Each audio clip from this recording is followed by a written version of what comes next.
Welcome everyone, this is Viking, and today we're going to take a look at level low drag bombing in the AJS-37 Viggen. Now, as with the CCRP one, I've got the kneeboard in the right hand side there, so if you want to pause it and take all that in, by all means go ahead. I'm going to clear it away to make some room, and I'm going to dial in my QFE. 112.2 is what I'm supposed to have, so that looks about right, or 1012.2 I meant.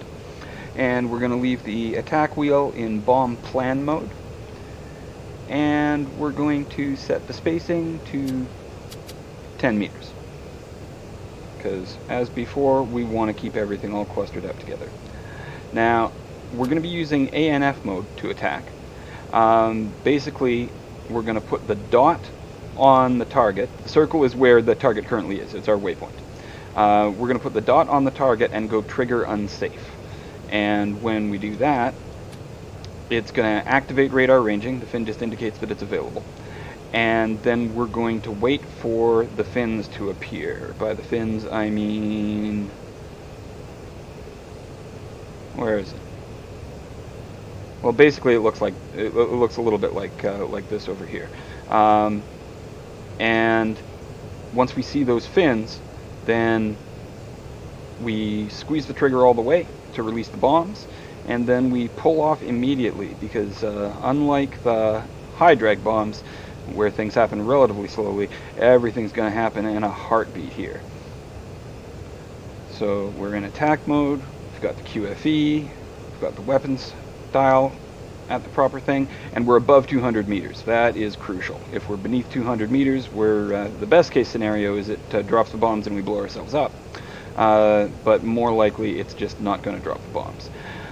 With the high drag munitions, you really want to be very low down, as low as possible. Precise altitude is less important when you're using the high drag stuff, because it falls so predictably and doesn't scatter around very much. So as we get closer,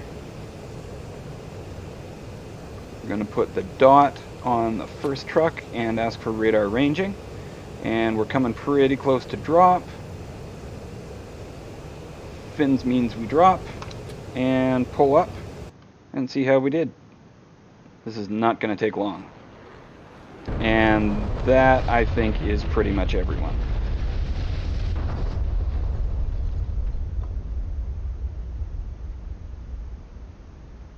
And if you're trying to crater a runway, you're going to want to space it out to like 60 meters to make sure the craters are spaced and there's not enough runway left to use.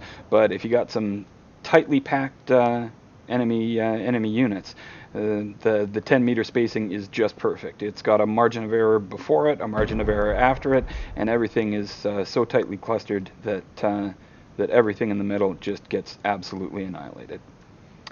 And that is pretty much it for level bombing with low drag bombs in the Viggen. Cheers.